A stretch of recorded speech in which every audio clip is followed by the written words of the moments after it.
Hello my dear students, welcome back to my class. Myself Saloni Singh और हम कर रहे हैं aldehyde ketone and carboxylic acid, specially focusing for JEE mains and advance students and many other competitive exams.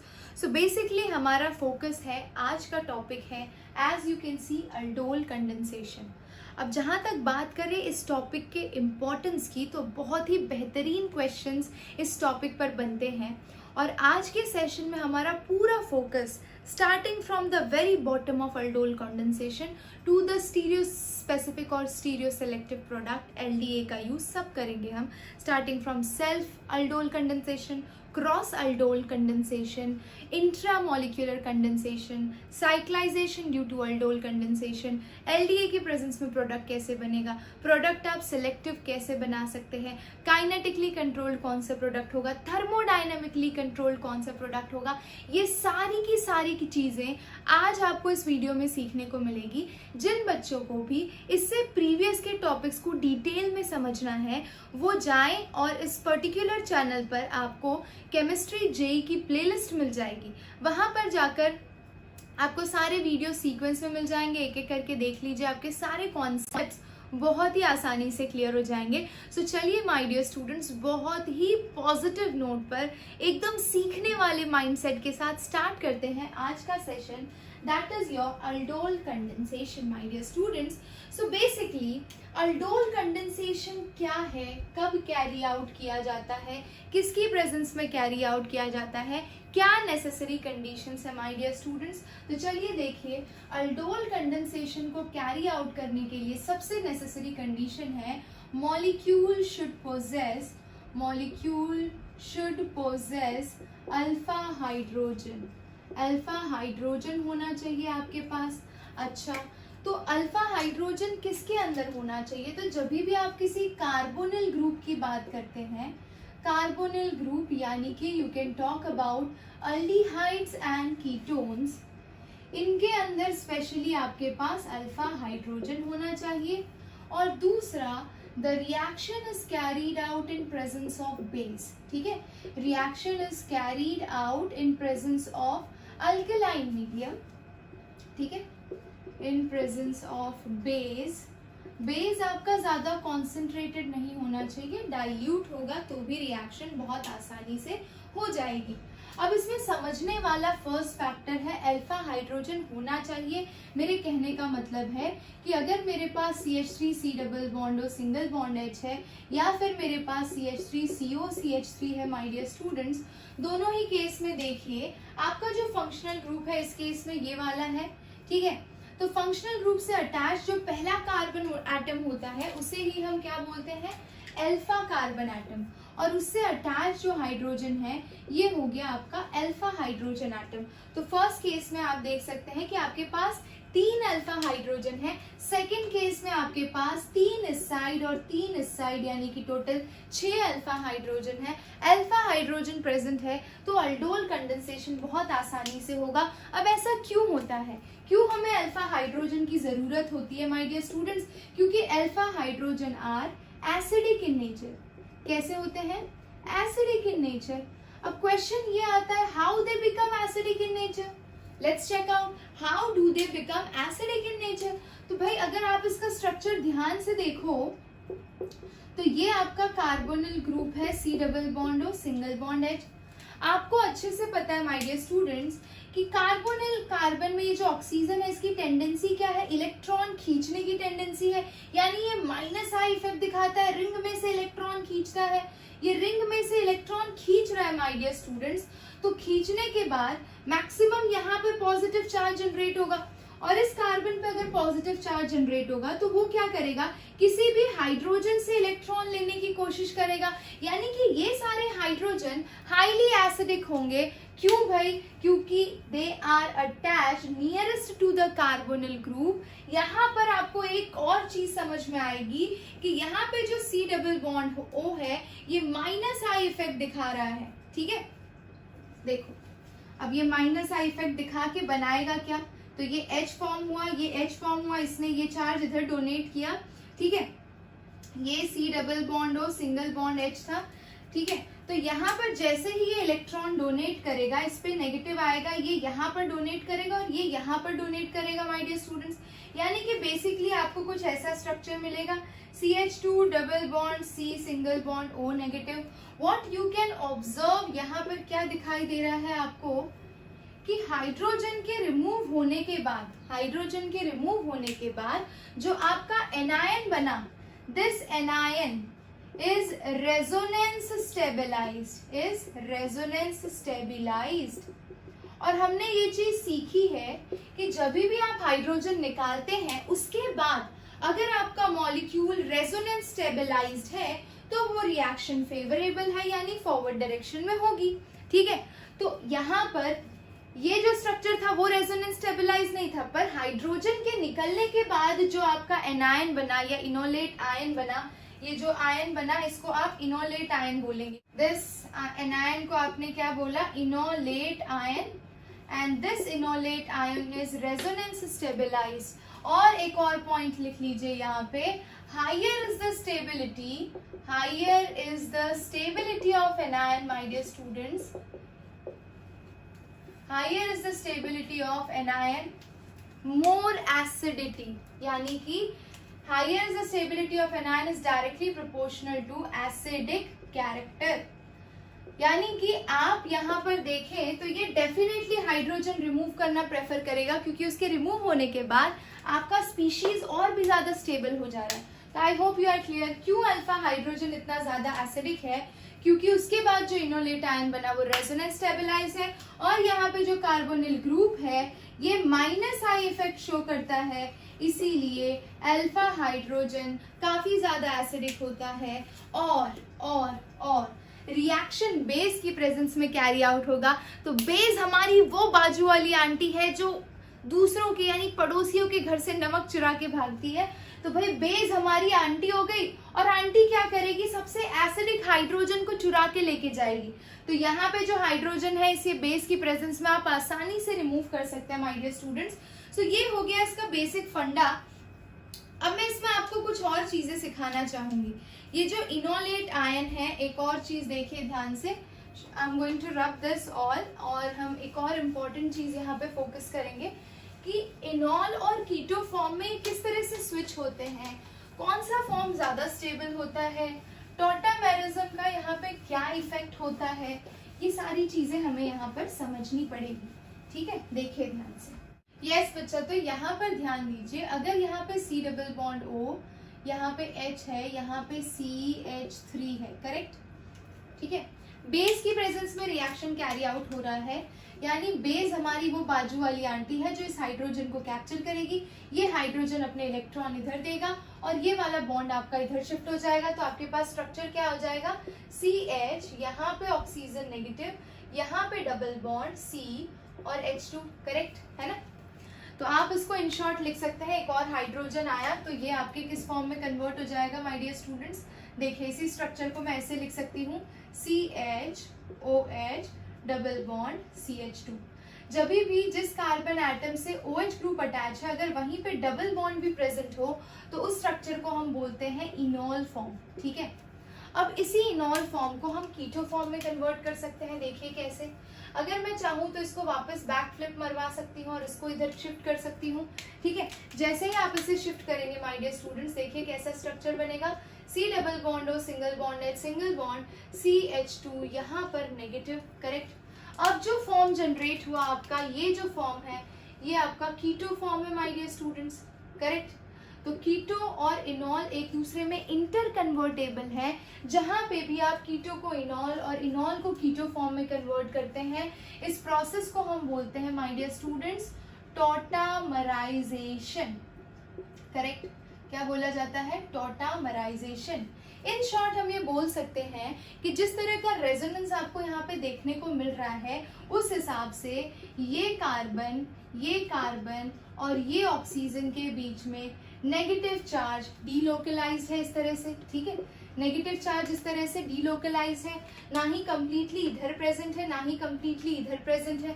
So basically this is a resonance hybrid structure for the case, correct. Okay, चलिए, तो ये चीज हमें समझ में आ गई कि structure either it can exist in keto form और enol form, and let me tell you which is more stable. Keto form is considered to be more stable than enol form in most of the cases. जब भी आप किसी ketone को पानी के अंदर dissolve करते हैं तो वो कीटोन हल्का सा इनॉल फॉर्म में भी कन्वर्ट होने की कोशिश करता है, लेकिन कीटो फॉर्म ज़्यादा स्टेबल होता है. इसीलिए इक्विलिब्रियम पे जब आप चेक करेंगे स्ट्रक्चर्स को या मॉलिक्यूल को, तो आपको पता चलेगा कि एसीटोन कीटोन के फॉर्म में ही एग्जिस्ट कर रहा है, इनॉल फॉर्म में एग्जिस्ट नहीं कर रहा है. No doubt they are interconvertible, but जैसे ही इसमें कन्वर्ट होता होगा, नॉर्मल एसीटोन भी ले लीजिए आप पानी के अंदर, तो इस फॉर्म में होगा वो, ठीक है. वो इस फॉर्म में कन्वर्ट होने की कोशिश करता है, पर वो ज्यादा देर तक टिक नहीं पाता उस फॉर्म में, and it revert back to this form again. समझ रहे हो? तो भाई हम कह सकते हैं कि कीटो और इनॉल में से keto form is more stable at equilibrium. अब एक और बात करते हैं. When you are talking about alpha hydrogen atom, तो हमने इसकी एसिडिटी की बात की. अब क्वेश्चन ये आता है कि अगर मान लीजिए मुझे एसिडिटी बढ़ानी है तो कैसे बढ़ा सकते हैं. अगर मैं दोनों साइड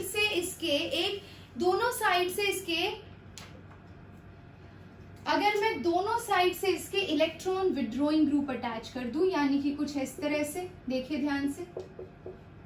अब जो इसकी एसिडिटी होगी वो नेक्स्ट लेवल पे होगी, क्योंकि यहाँ पर ये वाला जो ग्रुप है ये इसके साथ भी रेजोनेंस में जाएगा और इसके साथ भी रेजोनेंस में जाएगा, और ये मोर एसिडिक इन नेचर होगा, ठीक है, एज कंपेयर टू अगर मैं इसी केस में CH2, यहाँ पे देखिए C डबल बॉन्ड O, यहाँ पे अगर मैं CH3 रखती और यहाँ पे C double bond O CH3 रखती, और आपसे पूछा जाता कि यहाँ पे तो भाई 2 अल्फा हाइड्रोजन वाले साइट हैं, ये वाला साइट भी है, ये वाला साइट भी है, ये वाला साइट भी है, कहाँ से आप हाइड्रोजन, कहाँ से अगर बेस आएगा तो वो हाइड्रोजन कहाँ से निकालना प्रेफर करेगा? वो सबसे एसिडिक हाइड्रोजन के पास जाएगा. सबसे एसिडिक हाइड्रोजन कौन सा होगा? इस कार्बन वाला, ना कि ये कार्बन और ये कार्बन वाला, क्योंकि ये जो बीच वाला है my dear students, it is in resonance और electron is being pulled from this carbon from both the sides. दोनों साइड से इसके ऊपर माइनस आई इफेक्ट लग रहा है, और इसीलिए ये कार्बन ज्यादा से ज्यादा इलेक्ट्रॉन डेफिशिएंट होगा माय डियर स्टूडेंट्स.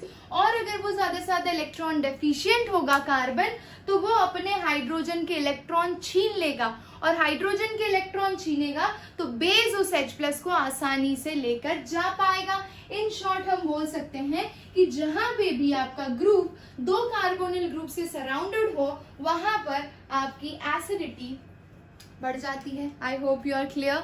ऐसे क्वेश्चंस में आप मिस्टेक नहीं करेंगे. चलिए, तो लेवल को थोड़ा सा और अपलिफ्ट करते हैं.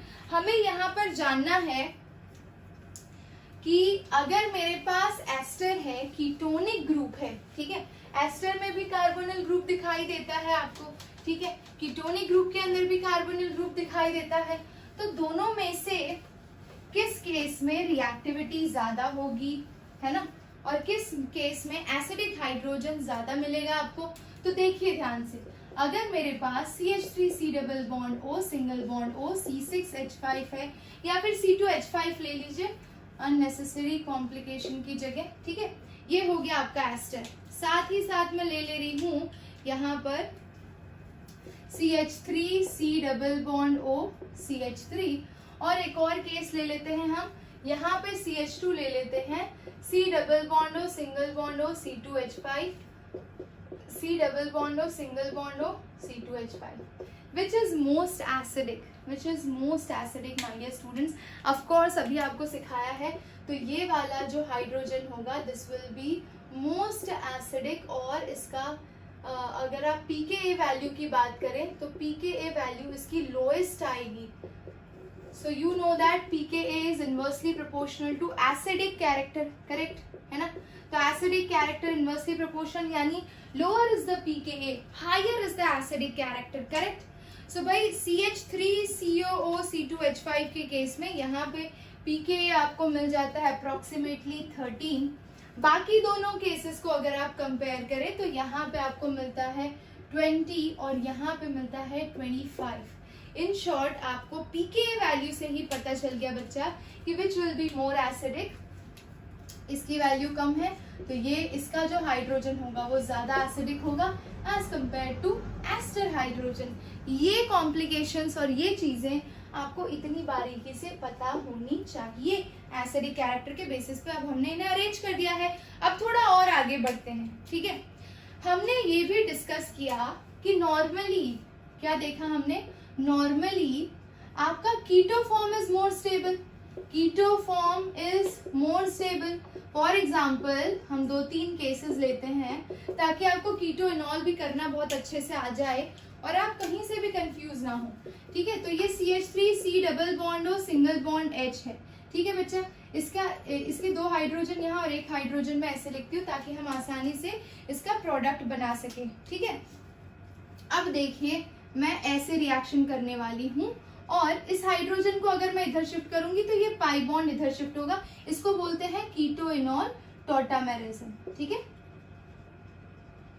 अब एरो की साइज देख के आप बता सकते हैं कि कौन सा प्रोडक्ट रेडीली बनेगा। तो ये CH2 double bond C single bond OH और यहाँ पर H है, ये इसका इनॉल फॉर्म है और ये इसका कीटो फॉर्म है माय डियर स्टूडेंट्स। और देखने जाएं तो इक्विलिब्रियम पे ये 100% एग्जिस्ट करता है और ये 0% एग्जिस्ट करता है, यानी कि आपका इनॉल फॉर्म हाईली अनस्टेबल होता है बट कीटो फॉर्म स्टेबल होता है। Okay great. अगर मैं यही चीज एसीटोन में जाऊं बच्चा, ये भी देख लीजिए, अगर मेरे पास CH3 C double bond O CH2H बना रही हूं इस तरह से, क्या करेंगे आप, हाइड्रोजन इसको देंगे और ये बॉन्ड इधर शिफ्ट करेंगे। Again the reaction will proceed in the same way and you will be getting CH3C OH, यहाँ पे डबल बॉन्ड CH2 बच्चा, लेकिन यहाँ पर ये 99% प्रोडक्ट है, ये 1% एग्जिस्ट करेगा। ये तो हो गए आपके नॉर्मल केसेस एंड आपको पता है JEE मेंस एंड एडवांस में नॉर्मल चीजें तो आती नहीं है पर समझना जरूरी है। लेकिन जैसे ही आप पेंटेन 2,4 डाइऑन में जाते हैं, किसमें बोल रही हूं मैं आपको, देखिए ध्यान से, जैसे ही आप पेंटेन 1,2 डाइऑन में जाते हैं तो पहले इसका फट से स्ट्रक्चर बना लेते हैं माय डियर स्टूडेंट्स। हाँ, पेंटेन 1,2 की जगह लिख लीजिए 2,4 डाइऑन। पेंटेन 2,4 डाइऑन बनाना है तो पहले 5 कार्बन एटम बना लेते हैं, ठीक है।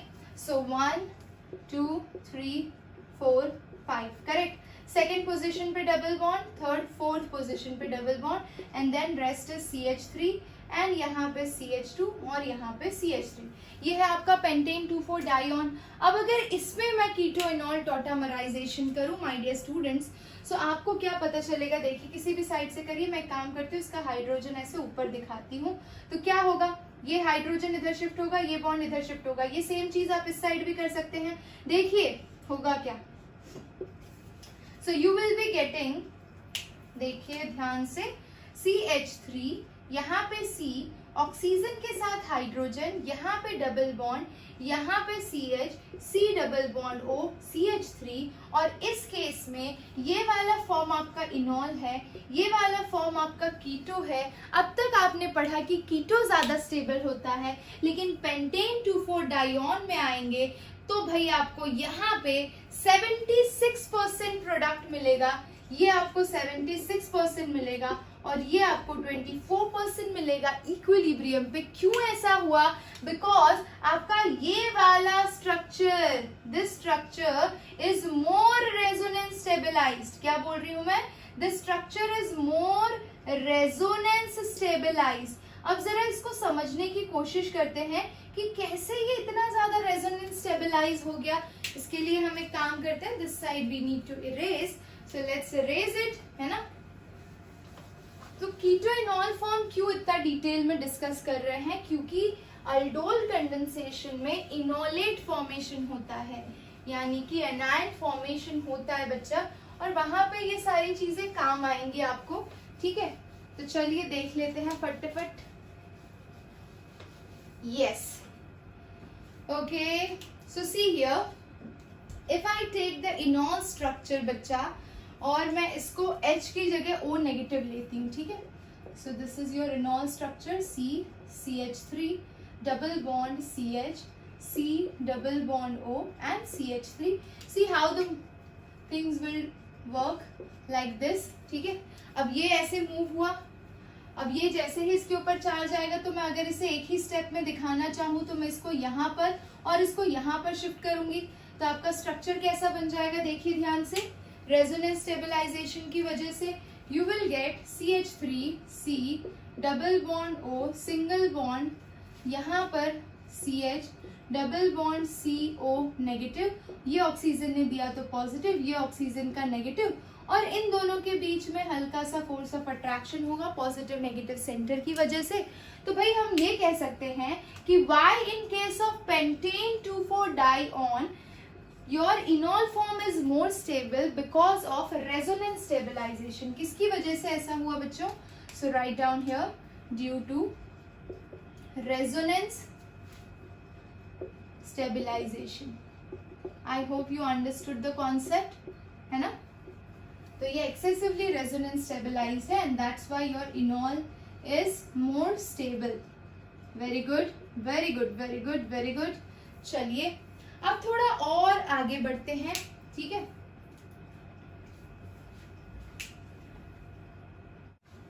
Yes, my dear students, अब तक तो आपको पता ही चल गया होगा कि ये कौन सा फॉर्म है। तो ये है आपका कीटो फॉर्म, करेक्ट है ना।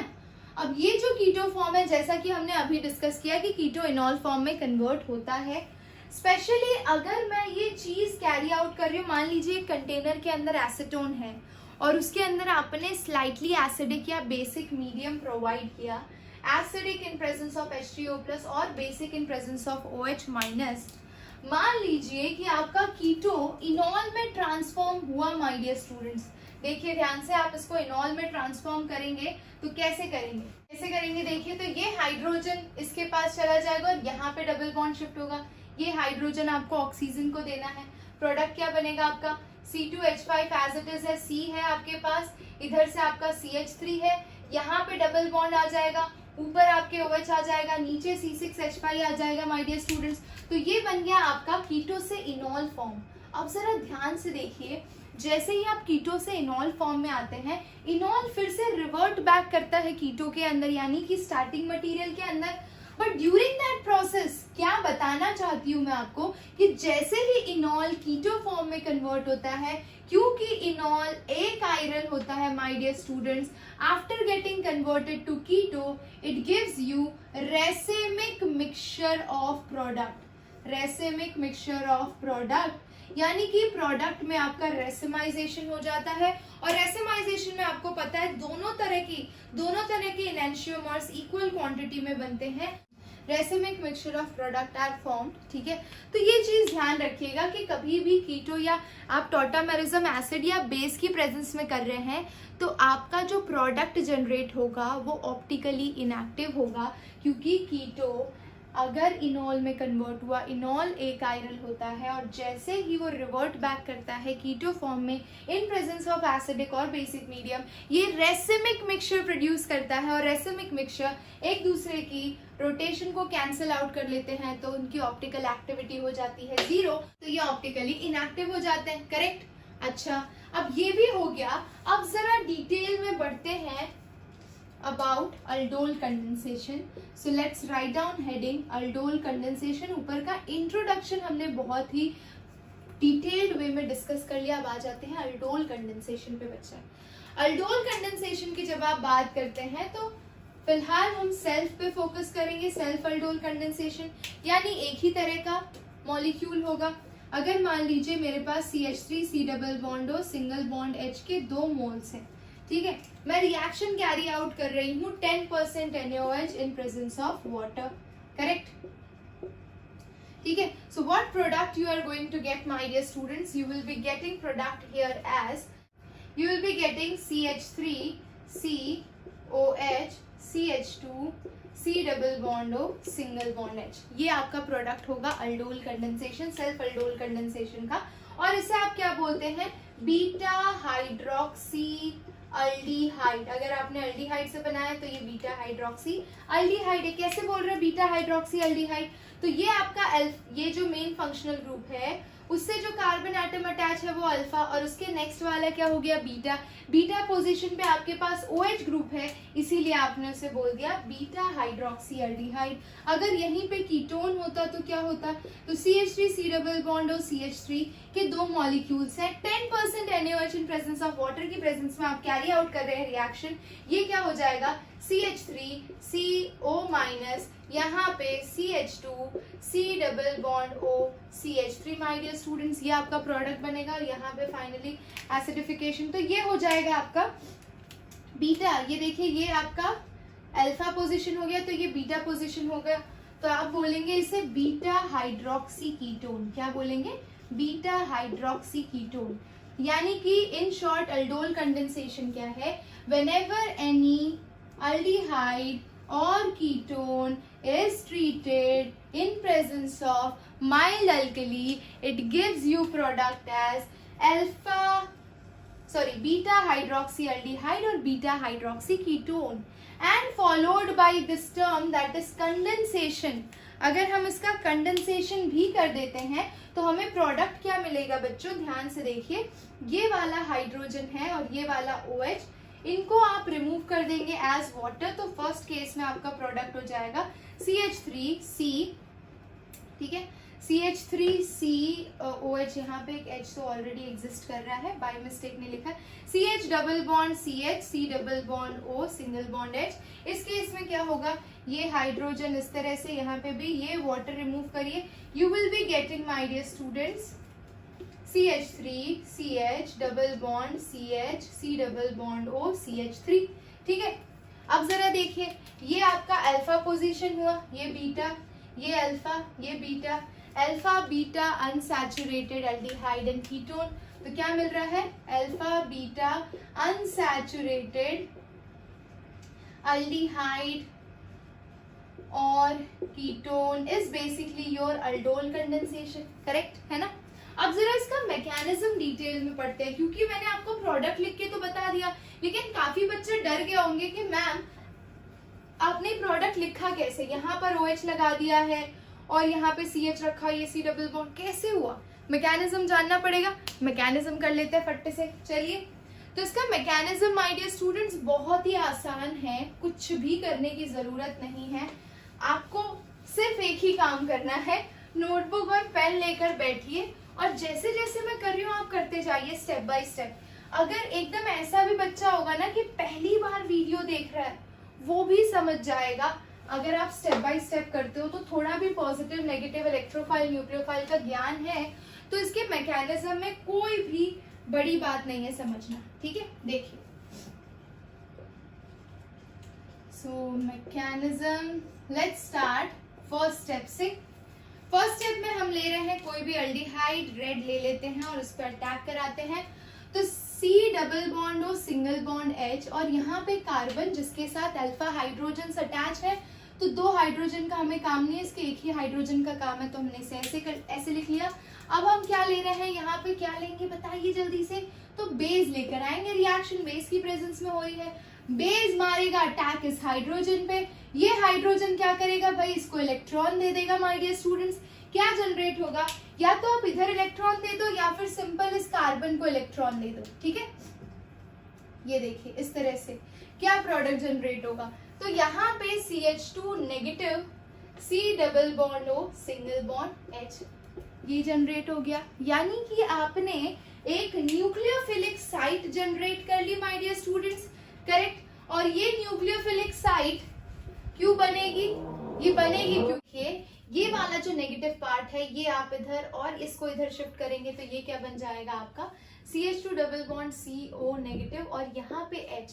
यानी कि आप ये बोल सकते हैं कि ये दोनों स्ट्रक्चर एक दूसरे के रेजोनेटिंग स्ट्रक्चर है। ये जो इंटरमीडिएट स्पीशीज है ये आपका रेजोनेंस स्टेबलाइज है, इसीलिए हाइड्रोजन का रिमूव होना जस्टिफाइड है, क्योंकि इसके बाद ये स्पीशीज और भी ज्यादा स्टेबल हो जाती है। और आपको जो आप ये वाला इंटरमीडिएट ले लीजिए। अब सेकेंड स्टेप पे चलते हैं। सेकेंड स्टेप में क्या होगा बच्चा, तो ये वाला जो आप स्पीशीज ले रहे हैं, देखिए क्या है ये CH2 minus C double bond O single bond H, ठीक है। ये आपका पहला मोल था किसका, कार्बोनिल ग्रुप का। अब दूसरा मोल लेते हैं, तो दूसरा मोल कैसा दिख रहा है आपको अच्छे से पता है, CH3 C double bond O single bond H, वो ऐसा दिखता है। अब आप क्या करेंगे, ये न्यूक्लियोफाइल की तरह बिहेव करेगा, कार्बोनिल कार्बन पे अटैक करेगा, इसका ऊपर शिफ्ट होगा माय डियर स्टूडेंट्स। अब दोनों को अटैच कर दीजिए, तो ये हो गया CH3, इसका कार्बन, इसका ऑक्सीजन नेगेटिव ऊपर, ठीक है, इसका हाइड्रोजन नीचे, और इस कार्बन से ये CH2 ग्रुप अटैच हो रहा है और उसके साथ C double bond O single bond H है, करेक्ट। तो ये आपका प्रोडक्ट हो गया my dear students. Next step में प्रोटोनेट कर देंगे तो यहाँ पे हाइड्रोजन अटैच हो जाएगा, तो ये बन गया आपका फाइनल प्रोडक्ट। ये हो गया अल्फा, ये हो गया बीटा पोजीशन, तो बीटा हाइड्रोक्सी एल्डिहाइड फॉर्म हो गया। बहुत ही सिंपल मैकेनिज्म है, और इसी का अगर आपको डिहाइड्रेशन करना है तो यहाँ से एक हाइड्रोजन को ऊपर ले लीजिए, वाटर को रिमूव करिए, रिमूव करने के लिए आपको हीट करना पड़ेगा और आपको alpha beta unsaturated aldehyde and ketone मिल जाएगा। ये रहा आपका अल्फा बीटा अनसैचुरेटेड एल्डिहाइड या कीटोन, तो ये तो एल्डिहाइड है। चलिए ये मैकेनिज्म को रिपीट करते हैं हम कीटोन को लेकर। ध्यान से देखिएगा, जिन बच्चों को समझ में नहीं आया सेकंड स्टेप में डेफिनेटली समझ में आ जाएगा। ध्यान से देखिए, ये सारे केसेस सेल्फ अल्डोल कंडेंसेशन के माय डियर स्टूडेंट्स। तो सेल्फ अल्डोल कंडेंसेशन आप बेस की प्रेजेंस में कर रहे हैं। देखिए ध्यान से, अगर मैं यहाँ पर लेती हूँ CH3 C double bond O CH3 बच्चा, ठीक है। अब क्या करोगे, बेस को लेकर आओगे। बेस क्या करेंगे, तो बेस यहाँ से हमारी पड़ोस वाली आंटी है ना, ये बेस को मार के लेकर जाएंगी और ये क्या बना देंगी, CH2 negative C double bond O single bond CH3। ये बन गया आपका न्यूक्लियोफाइल। अब ऐसा ही दूसरा एसीटोन का मोल लीजिए, ऐसा ही दूसरा एसीटोन का मोल लेंगे तो वो क्या होगा, CH3 C double bond O CH3 बच्चा, और ये रहा आपका CH2 C double bond O CH3। अब ये किस पे अटैक करेगा, ये नेगेटिव चार्ज इस कार्बन पे अटैक करेगा, ये चार्ज इसका यहाँ पे शिफ्ट होगा, जो बना सब कुछ अटैच कर दीजिए एज इट इज। क्या बनेगा, CH3 C, इसके नीचे CH3, ऊपर आपका O नेगेटिव है, यहाँ से CH2 अटैच हो रहा है, C डबल बॉन्ड O है, CH3 है।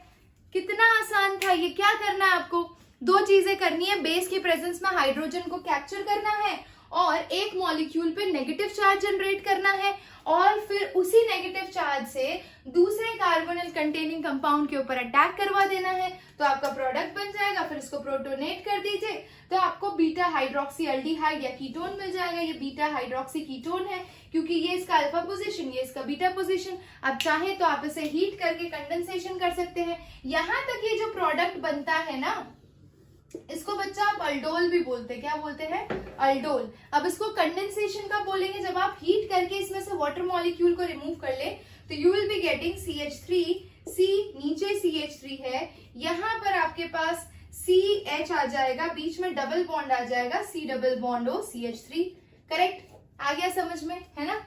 तो ये बहुत ही सिंपल मैकेनिज्म था सेल्फ कंडेंसेशन का, और ये जो स्टेप किया हमने, ये लास्ट वाला, इसको डिहाइड्रेशन बोला जाता है। तो यहां तक तो कोई आपको कंफ्यूजन होनी नहीं चाहिए, आई होप सो। अब आगे बढ़ते हैं। यस माय डियर स्टूडेंट्स, जिस तरह से आपने बेस की प्रेजेंस में अल्डोल कंडेंसेशन किया है, वैसे ही आप एसिड की प्रेजेंस में भी कर सकते हैं। तो देखते हैं एसिड कैटेलाइज्ड अल्डोल कंडेंसेशन कैसा होता है और किस तरह का प्रोडक्ट देता है। प्रोडक्ट वैसा ही होगा, मैकेनिज्म थोड़ा सा डिफरेंट हो जाएगा। तो चलिए देखते हैं acid catalysed aldol condensation my dear students. बहुत ही आसान है, इसके भी मैकेनिज्म में सिंपल 2 स्टेप्स इन्वॉल्व है, आपको समझने का फेर है। तो पहला स्टेप है आपका इनॉल फॉर्मेशन, करेक्ट। यानी आपके पास कोई कीटोनिक ग्रुप होगा, उसमें से आपको इनॉल जनरेट करना होगा। फॉर एग्जाम्पल, अगर मैंने स्टार्टिंग मटेरियल ले लिया है CH3 C double bond O CH3, correct. अब मैं क्या करने वाली हूँ, इसका इनॉल फॉर्म जनरेट करना है मुझे। तो कोई भी एक अल्फा हाइड्रोजन यहाँ से ऐसे प्लेस कर लीजिए, इसके हाइड्रोजन को इधर और इसके पाई बॉन्ड को इधर शिफ्ट करिए। यही होता है कीटो इनॉल टॉटामेरिज्म में। ये सब किसकी प्रेजेंस में हो रहा है, एसिड की प्रेजेंस में हो रहा है, क्योंकि रिएक्शन एसिड कैटेलाइज्ड है, ठीक है। तो keto enol tautomerism takes place in presence of acid, and what you are getting over here is, here you get OH, and यहाँ पे डबल बॉन्ड, और यहाँ पे आपको क्या मिल जाएगा, CH, करेक्ट। यहाँ पे 2 है, यस, नाउ इट्स करेक्ट। तो ये बन गया आपका इनॉल फॉर्म। क्या बना बच्चा? इनॉल फॉर्म। अब इनॉल बनाने की क्या जरूरत थी? तो इनॉल बनाने से यहाँ पर आपके पास पाई इलेक्ट्रॉन है, ठीक है, और पाई इलेक्ट्रॉन किसकी तरह एक्ट कर सकते हैं? न्यूक्लियोफाइल की तरह एक्ट कर सकते हैं। पाई इलेक्ट्रॉन किसकी तरह एक्ट कर सकते हैं माय डियर स्टूडेंट्स? न्यूक्लियोफाइल की तरह एक्ट कर सकते हैं। यानी कि आपने एक न्यूक्लियोफिलिक सेंटर जनरेट कर लिया। अब आपको दूसरे मॉलिक्यूल से एक इलेक्ट्रोफिलिक सेंटर जनरेट करना है, तो मैं दूसरे मॉलिक्यूल को क्या करूंगी? प्रोटोनेट करूंगी। प्रोटोनेशन कैरी आउट करते हैं। एसिड की प्रेजेंस में प्रोटोनेशन बहुत ही आसान है। तो CH3 C डबल बॉन्ड और CH3 है, अगर मैं इसे प्रोटोनेट करती हूँ एसिड की प्रेजेंस में, आपके ऑक्सीजन के पास लोन पेयर ऑफ इलेक्ट्रॉन होंगे, वो इसे देगा, उसे देगा, तो क्या होगा देखिए ध्यान से, यू विल गेट CH3C। इस ऑक्सीजन के ऊपर my dear students double bond है और ये हाइड्रोजन से अटैच होगा, तो ऑक्सीजन के ऊपर पॉजिटिव चार्ज आ जाएगा, साथ ही साथ वो CH3 से अटैच है माय डियर स्टूडेंट्स। तो इस तरह से आपने ये देख लिया कि भैया अगर सलमान खान के ऊपर पॉजिटिव चार्ज होगा तो बिल्कुल बर्दाश्त नहीं करेगा, वही हाल है इस ऑक्सीजन का, तो वो क्या करेगा? वो इस पाई इलेक्ट्रॉन को अपनी तरफ शिफ्ट करने की कोशिश करेगा और फिर क्या जनरेट करेगा माय डियर स्टूडेंट्स? ये देखिए, ये कार्बन आपका पॉजिटिव सेंटर की तरह बिहेव करेगा और ये इसके चार्जेस न्यूट्रलाइज हो गए। करेक्ट, बहुत ही बढ़िया। तो एक न्यूक्लियोफिलिक सेंटर जनरेट कर लिया और एक आपने इलेक्ट्रोफिलिक सेंटर जनरेट कर लिया। अब बताइए क्या होगा? राम और रावण में लड़ाई होगी। देखिए कैसे होगी। तो भाई ये वाला जो न्यूक्लियोफाइल है वो इस पर अटैक मारेगा। अटैक वाला थर्ड स्टेप करते हैं my dear students. So attack of nucleophile, बहुत ही आसान, ठीक है। सो न्यूक्लियोफाइल हमारा अटैक कर रहा है, तो ये देखिए CH3COH है, इधर आपके पास CH2 है और इधर आपके पास CH3COH CH3 है विथ पॉजिटिव चार्ज। यहाँ पर देखिए, वैसे ये डायरेक्टली पॉजिटिव नहीं होता है, जब न्यूक्लियोफाइल अटैक करता है तब ये पाई बॉन्ड ऑक्सीजन वाला शिफ्ट होता है। मैंने आपको सिर्फ बताने के लिए बता दिया डायरेक्टली, ठीक है। अब देखिए ध्यान से क्या होगा। तो यहाँ पे जो डबल बॉन्ड है, ये वाला जो पाई बॉन्ड है, ये टुडंग ब्रेक होके इस पर अटैक करेगा और ये शिफ्ट होगा और ऑक्सीजन के पॉजिटिव को न्यूट्रलाइज कर देगा। That's how it's work. अब देखिए प्रोडक्ट क्या बन रहा है माय डियर स्टूडेंट्स। प्रोडक्ट जानना बहुत जरूरी है, बिना प्रोडक्ट के मैकेनिज्म का क्या फायदा। तो ये देखिए, you are getting CH3 with C, then you have OH group above. Here this carbon is attacking, that means इसके ऊपर पॉजिटिव होगा, ये नेगेटिव होगा, तभी तो वो अटैक मार रहा है। तो ये वाला कार्बन आपका पॉजिटिव हो गया। Then here it is CH2 which is attached to this carbon, ठीक है। This carbon is attached to OH group and it is attached to CH3 and it is attached to CH3। ऐसा species मिला आपको, है ना। देख लीजिए, एकदम अपनी नोटबुक में भी बनाकर देख लीजिए, बिल्कुल करेक्ट है ये स्ट्रक्चर। अब आप आगे क्या करेंगे माय डियर स्टूडेंट्स, क्योंकि उस कार्बन के ऊपर पॉजिटिव चार्ज है, ये तो हाईली अनस्टेबल होगा, ठीक है। तो हाईली अनस्टेबल होगा, तो अब आप क्या करेंगे? आपको सिंपल एक काम करना होगा। देखिए बहुत ध्यान से मैं आपको यहाँ पे सिखा देती हूँ, बहुत ही आसान है। So next step is simple. Here you have CH3C with O and H, and here you have CH2C, CH3, CH3, मतलब like here you have OH and here you have CH3। Next step में क्या होगा बच्चा, ये इस तरफ से जाएगा, H को निकाल के लेके चले जाएंगे और ये आपको प्रोडक्ट मिल जाएगा CH3C double bond O CH2C CH3 CH3OH। ये भी बन गया अल्फा बीटा अनसैचुरेटेड कीटोन। तो एसिड की प्रेजेंस में भी प्रोडक्ट वही फॉर्म हो रहा है, बस यहाँ पे मैकेनिज्म आपकी इनॉल में जा रही है, कीटो से इनॉल में ट्रांसफॉर्म हो रही है। इनॉल दूसरे मॉलिक्यूल पर अटैक कर रहा है जो प्रोटोनेटेड है और फिर आपको फाइनली प्रोडक्ट मिल रहा है। तो एसिड कैटेलाइज, यानी अगर कहीं पे अल्डोल कंडेंसेशन एसिड की प्रेजेंस में भी दिया हो तो उतनी ही इफेक्टिवली रिएक्शन होगी, ठीक है। चलिए अब आगे बढ़ते हैं। अब आप में से कुछ बच्चे सोचेंगे कि मैम अगर आप दोनों मॉलिक्यूल डिफरेंट ले रहे हो तो क्या होगा। अभी तक हम जो दोनों स्पीशीज ले रहे थे, ये भी एसीटोन लिया, ये भी एसीटोन लिया, बट मान लीजिए मुझे एक एल्डिहाइड लेना है और मुझे एक एसीटोन लेना है। उस केस में हमारे प्रोडक्ट्स क्या होंगे, किस तरह से रिएक्शन मैकेनिज्म प्रोसीड करेगी and how the products are predicted. जब आपके दोनों रिएक्टिंग मॉलिक्यूल डिफरेंट होते हैं बच्चों, उस केस में आप उसे कहते हैं क्रॉस अल्डोल कंडेंसेशन। क्या कहा जाता है उसे? Cross aldol. तो चलिए क्रॉस अल्डोल एकदम शिद्दत के साथ बनाते हैं। Cross aldol condensation. ठीक है, ध्यान से देखिएगा। यस माय डियर स्टूडेंट, सबसे पहले स्टार्ट करते हैं, दो अलग अलग स्पीशीज लेते हैं, दोनों में अल्फा हाइड्रोजन है। तो एक मैंने CH3CHO ले लिया एंड एक लिया है CH3COCH3।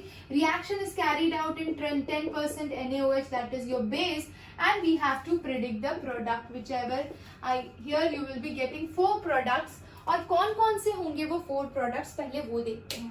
ठीक है, तो पहला प्रोडक्ट जो मैं लिखूंगी वो 1,1 प्रोडक्ट होगा, दूसरा मैं लिखूंगी 2,2 प्रोडक्ट होगा, तीसरा 1,2 प्रोडक्ट होगा और चौथा 2,1 प्रोडक्ट होगा। अब ये क्या है, ये समझने के लिए आपको यहाँ पर ध्यान देना पड़ेगा।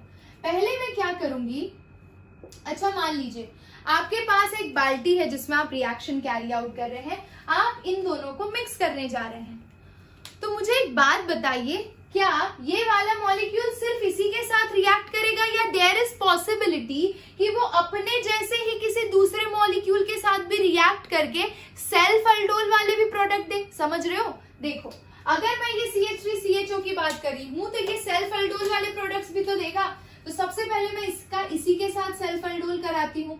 तो पहला प्रोडक्ट सेल्फ अल्डोल वाला फर्स्ट मॉलिक्यूल के साथ, तो उसका जो प्रोडक्ट आएगा वो हम 1,1 में लिखेंगे। देखिए ध्यान से, तो CH3C double bond O single bond H plus दूसरा वाला जो है CH3C double bond O single bond H। Correct, base आएगा तो यहाँ से एक हाइड्रोजन निकाल के जाएगा और इसको नेगेटिव देकर जाएगा, है ना। अच्छा, और ये जो नेगेटिव है इस कार्बोनिल पे अटैक करेगा और ये बॉन्ड इधर शिफ्ट होगा। क्या प्रोडक्ट मिलेगा आपको? So you will be getting CH3C, यहाँ पे आपके पास O नेगेटिव, इसके साथ हाइड्रोजन। अब इस कार्बन से ये वाला group attach, CH2C double bond O single bond H, और फिर से प्रोटोनेट करेंगे तो यहाँ पे OH आ जाएगा। ठीक है, तो ये पहला आपका 1,1 प्रोडक्ट हो गया। ठीक है, तो ये सेल्फ का प्रोडक्ट हो गया पहला। अब दूसरा चांसेस है कि एसीटोन खुद एसीटोन के साथ रिएक्ट करे। ध्यान से देखिएगा, तो मेरे पास ये पहला मॉलिक्यूल है एसीटोन का, करेक्ट, ये मेरे पास दूसरा मॉलिक्यूल है एसीटोन का।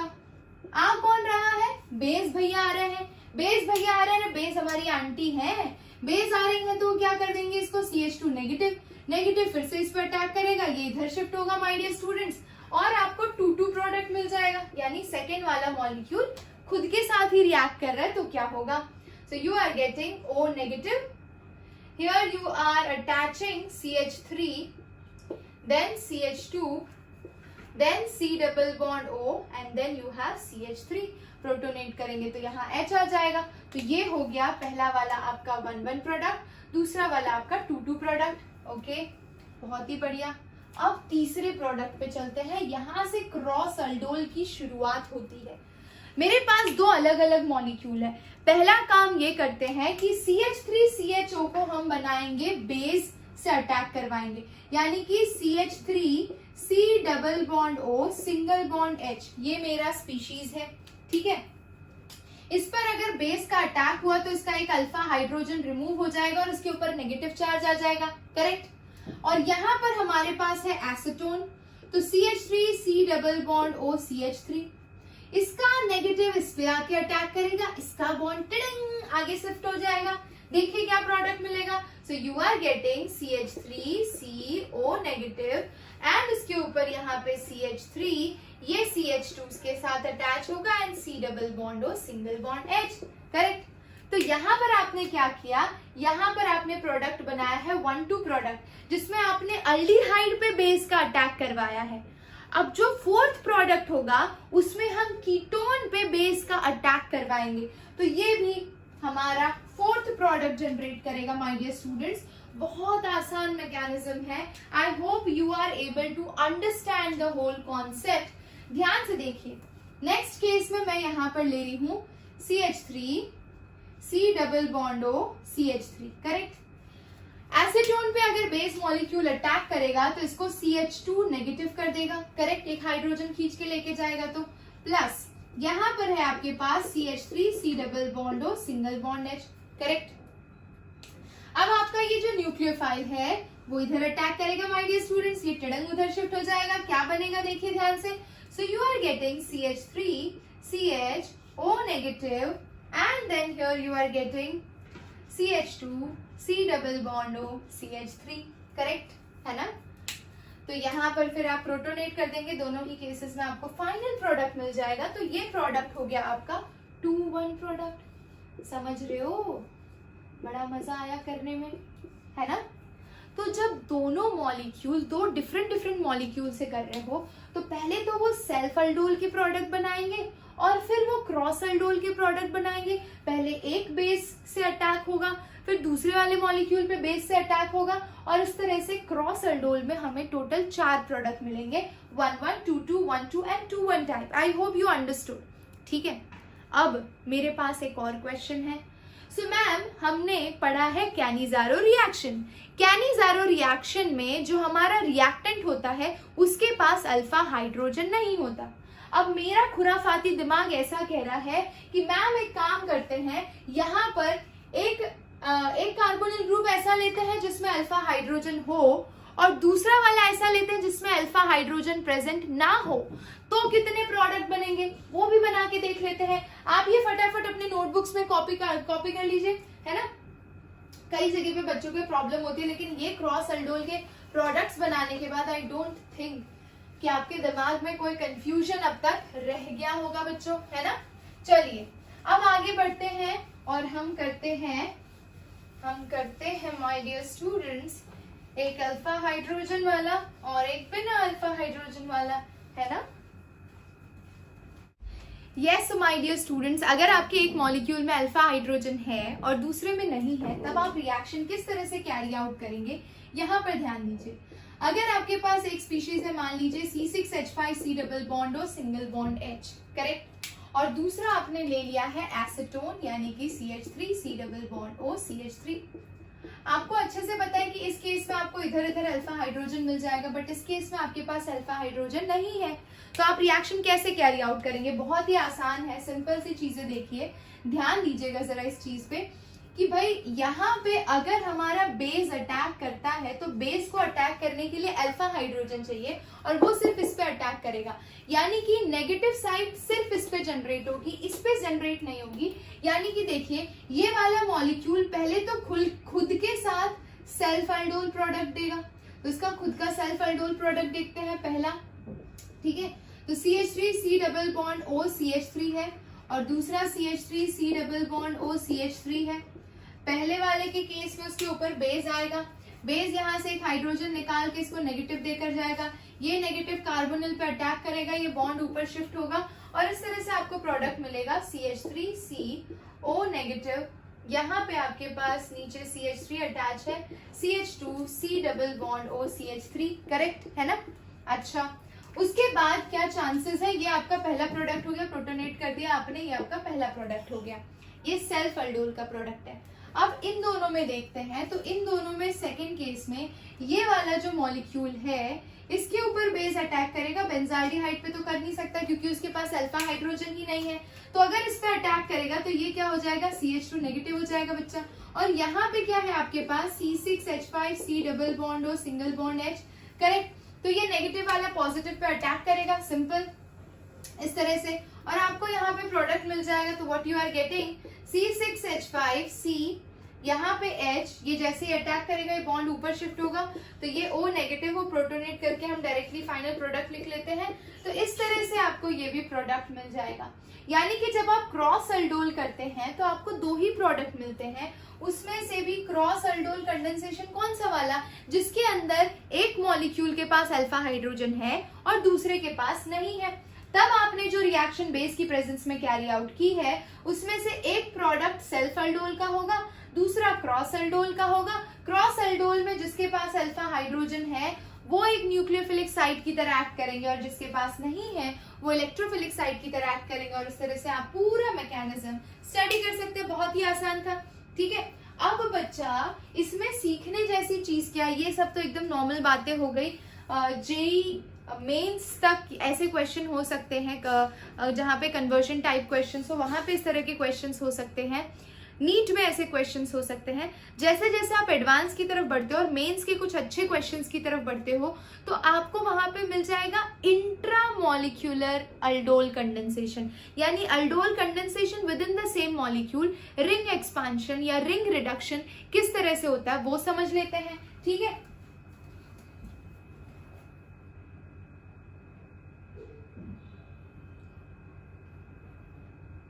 तो नेक्स्ट टॉपिक पे आ जाते हैं, cyclisation. Cyclisation in aldol condensation, ठीक है, या फिर आप बोल सकते हैं इसे, can call it as intramolecular aldol condensation, ठीक है। देखिए ध्यान से कैसे होता है,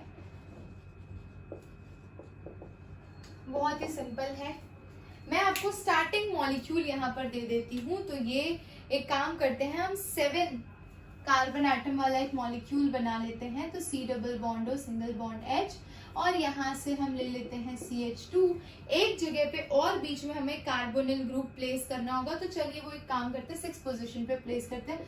फर्स्ट, सेकंड हो गया, थर्ड हो गया, ठीक है, फिर यहाँ पे फोर्थ हो गया, फिर यहाँ पे फिफ्थ हो गया, फिर यहाँ पे 6th हो गया। अब ये 6th वाले केस के अंदर हम एक काम करते हैं, हाइड्रोजन की जगह कार्बोनिल ग्रुप प्लेस कर लेते हैं, ठीक है, और यहाँ पे इसके साथ CH3 अटैच कर देते हैं। तो 6 और ये 7 कार्बन एटम वाला आपका स्टार्टिंग मटेरियल हो गया।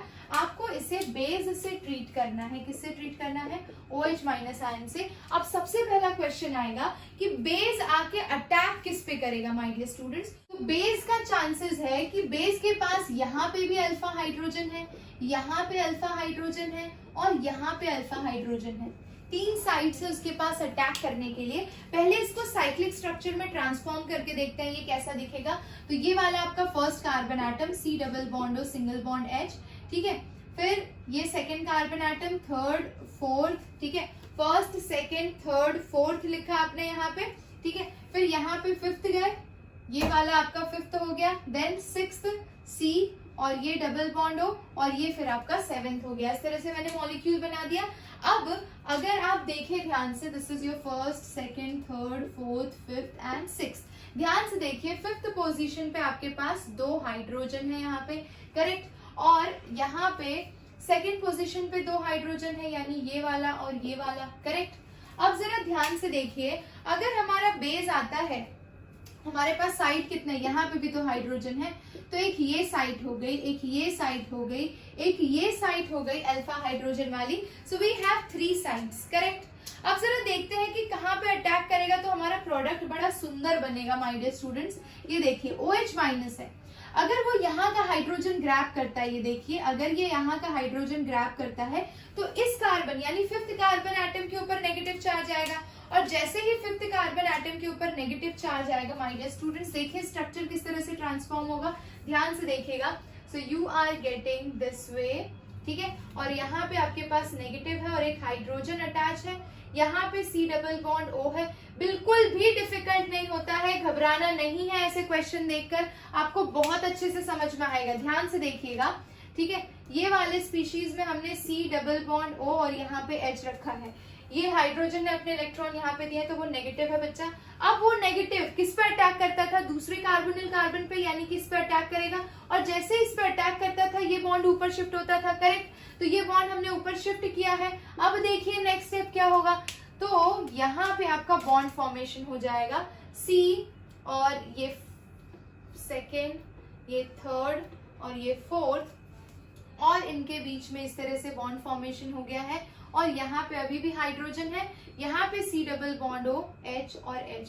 अब देखिए आपकी रिंग जो शक्ल से ऐसा लग रहा था कि शायद 6 मेंबर्ड बनेगी, लेकिन एक्चुअली वो एक 5 मेंबर्ड रिंग में ट्रांसफॉर्म हो रही है, और ये O नेगेटिव और यहाँ पे H है, जिसको प्रोटोनेट करेंगे तो यहाँ पे आपको OH दिखाई देने लगेगा, करेक्ट। ऐसा स्ट्रक्चर मिला आपको। अच्छा, अब अगर मुझे इसके अंदर से वाटर मॉलिक्यूल रिमूव करना है तो what I can do my dear students, एक तो ये तरीका हो गया, यहाँ इस साइड पे अटैक करने पर हमें इतना प्रॉपर साइक्लाइजेशन मिला है, ये आपको बात समझ में आ गई, ठीक है। अच्छा, हैं वो यहाँ वाले हाइड्रोजन और OH को निकाल लेते हैं।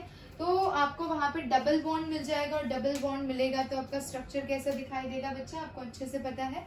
So you will be getting the structure like this, अगर आप कंडेंसेशन कर लेते हैं तो और यहाँ पर आपको डबल बॉन्ड मिल जाएगा, करेक्ट। और ये सी डबल बॉन्ड और सिंगल बॉन्ड एच ऑलरेडी है। सो ये आपका साइक्लाइजेशन का प्रोडक्ट हो गया।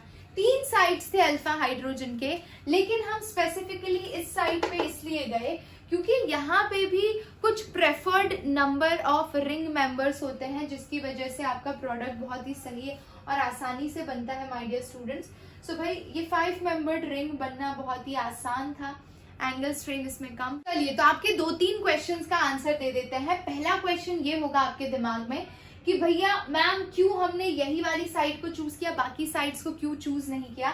तो लेट मी टेल यू कि जब यहाँ पे आप रिंग फॉर्मेशन की बात करते हैं तो 5 मेंबर्ड रिंग ज्यादा प्रेफर की जाती है। 5 मेंबर्ड रिंग अगर बन रही है तो उसे आप रेडिली बनाएंगे एज कंपेयर टू 6 और 7 मेंबर्ड रिंग।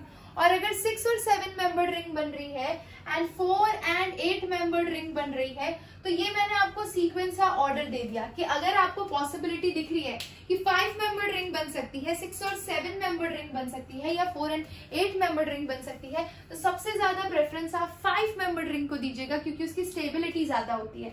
तो इस पोजीशन से अगर आप प्रोसेस को कैरी आउट करते हो तो आपको 5 मेंबर्ड रिंग मिल रही है, इसीलिए उसकी स्टेबिलिटी ज्यादा होगी। पहला आंसर हो गया। अब दूसरा क्वेश्चन आपके पास ये होना चाहिए कि मैम जो आपने बेस का अटैक कराया वो बेस इसी अल्फा हाइड्रोजन में से इसी हाइड्रोजन को क्यों लेके जा रहा है। लेट मी टेल यू, अगर आपने मेरा न्यूक्लियोफिलिक एडिशन वाला वीडियो देखा है तो आपको पता है aldehyde is more reactive than ketone towards the attack of nucleophile, correct. Nucleophilic addition में अल्डिहाइड रेडिली न्यूक्लियोफाइल के अटैक के लिए रिएक्टिव होता है। तो भैया यहाँ पे हमने न्यूक्लियोफाइल जनरेट करना पड़ेगा कीटोनिक वाली साइड से, यहाँ से आपने नेगेटिव जनरेट कर लिया तो अब ये न्यूक्लियोफाइल इजीली अल्डिहाइड पे अटैक कर पाएगा, समझ रहे हो। अगर मैंने अल्डिहाइड पे नेगेटिव जनरेट किया होता तो वो चीज उतनी प्रेफरेबल नहीं होती as compare to this one, जब आपने कीटोन से नेगेटिव यानी न्यूक्लियोफिलिक साइड जनरेट किया और तब इस पे उल्टा अटैक करा।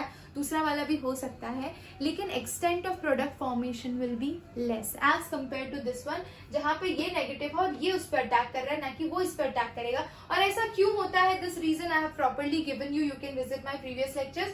सो attack of nucleophile towards aldehyde is like aldehyde is more strongly reacting as compared to ketone, and that's how the reaction proceed. I hope you got to understand कि cyclization of aldol condensation कैसे होता है। अब आपके लिए कुछ questions करते हैं, चलिए। Yes, my dear students, cyclization को और बारीकी से समझने के लिए हम एक काम कर देते हैं, हम इन मॉलिक्यूल्स का साइक्लाइजेशन करके aldol condensation, intramolecular aldol condensation से प्रोडक्ट निकालने की कोशिश करते हैं। सो पहला केस देखिए, यहाँ पर सबसे पहले आपका बेस आएगा, ठीक है। कोई भी साइड पर अटैक करिए, ये अल्फा है, ये अल्फा है, ये अल्फा है, ये अल्फा है, करेक्ट।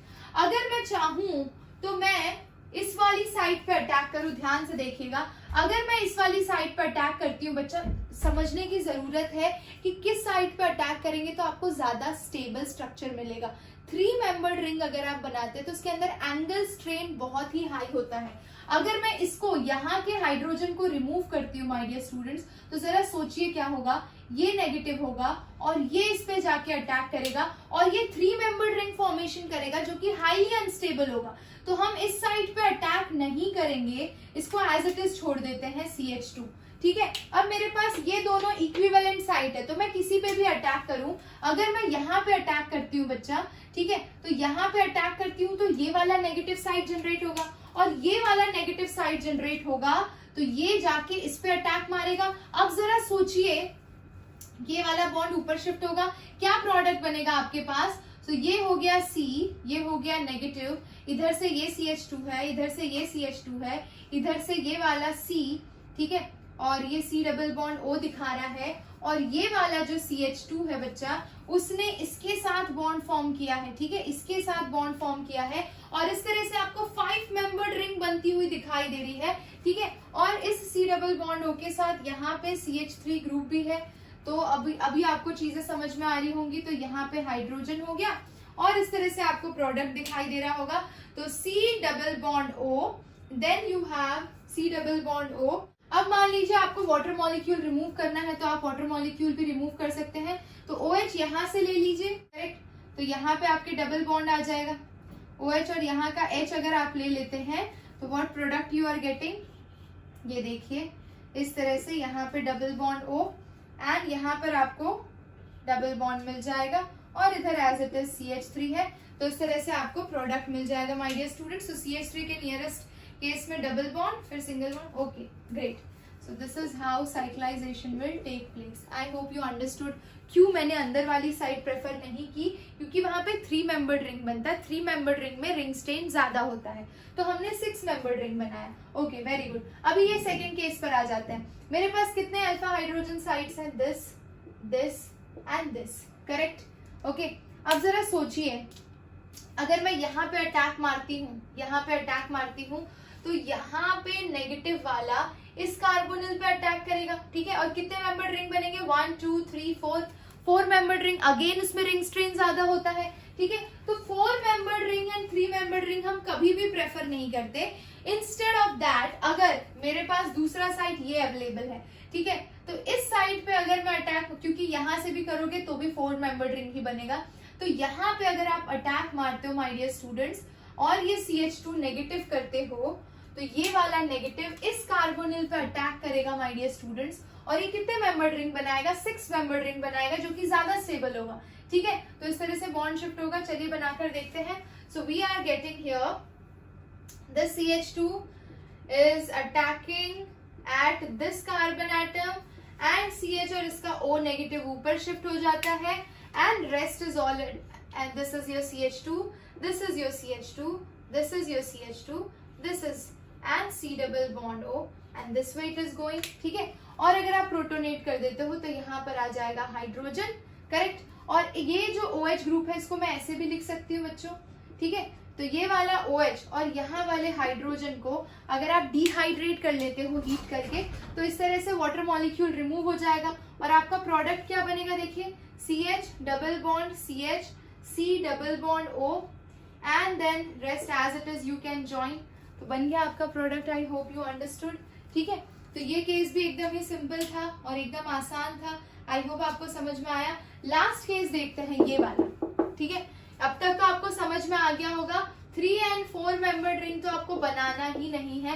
अगर 3 और 4 मेंबर के प्रेफरेंस में 6 मेंबर्ड रिंग बन रहा है तो go for 6 membered ring. Okay, next case पर आ जाइए, ये वाला। तो इसके अंदर ये अल्फा हाइड्रोजन साइट, ये अल्फा हाइड्रोजन साइट है आपके पास, ये अल्फा हाइड्रोजन साइट है और ये अल्फा हाइड्रोजन साइट है, करेक्ट, ठीक है। अगर मैं ये अंदर वाला लेती हूँ माय डियर स्टूडेंट्स, ये वाला, तो ये यहाँ पर अटैक करेगा और ये 1 2 3 4 5 मेंबर्ड रिंग बनाएगा, परफेक्ट 5 मेंबर्ड रिंग। और यहाँ पे आप 6 मेंबर्ड रिंग बना, अगर मैं ये वाले से यहाँ पे अटैक मरवाती हूँ तो आपके पास 1 2 3 4 5 6 मेंबर्ड रिंग बनेगा। As I have told you कि जहां पर 5 और 6 मेंबर दोनों का प्रेफरेंस है, गो फॉर 5 मेंबर्ड रिंग, समझ रहे हो, ठीक है। तो 3 4 के लिए कभी नहीं जाना है, 5 को पहले लेना एज कम्पेयर टू 6 और 8, और 6 और 8 से ज्यादा 6 और 8 को ज्यादा प्रेफरेंस देना, अगर 6 और 7 को ज्यादा प्रेफरेंस देना अगर 4 और 8 बन रहे हो तो, और 3 तो सबसे लीस्ट होता है, ठीक है। सो इसको बनाने के लिए हम एक काम करते हैं, थोड़ी स्पेस जनरेट कर लेते हैं। I am going to make it here, चलिए आ जाइए। So last question we will do for cyclisation my dear students. So I am going to pick this one and यहाँ से एक हाइड्रोजन निकालिए और इस पे नेगेटिव मारिए। इस पे नेगेटिव मारेंगे तो ये दूसरे कार्बोनिल पे अटैक करेगा, ये पाई बॉन्ड को इधर शिफ्ट करेगा, क्या देगा? तो ये हो गया C के साथ CH3, ये हो गया O नेगेटिव, इस तरह से इसका ये पीछे वाला स्ट्रक्चर हो गया, और ये आगे इस तरह से आया, इसके साथ बॉन्ड फॉर्म किया है, और यहाँ पे C double bond O CH3 है, यहाँ पे OH हो जाएगा बच्चा, करेक्ट। ये जो स्ट्रक्चर आपको समझ में आ रहा है। अब क्या करोगे आप इसके अंदर? तो वाटर मॉलिक्यूल रिमूव कर सकते हो। तो यहाँ पे एक हाइड्रोजन बचा हुआ है, OH और H रिमूव किए, तो यहाँ पे अगर डिहाइड्रेशन करना है आपको हीट करके, ठीक है, तो इस तरह से आपका फाइनल प्रोडक्ट बन जाएगा बच्चा, बहुत ही आसान। और साइक्लाइजेशन में अब जिस बच्चे ने भी मेरे से साइक्लाइजेशन सीखा है उसकी बिल्कुल भी मिस्टेक नहीं होनी चाहिए। कैसा भी मॉलिक्यूल दे दे आपको, ऐसे ही और 5-6 मेंबर रिंग बना के देखो, देखो आप कर पा रहे हो कि नहीं कर पा रहे।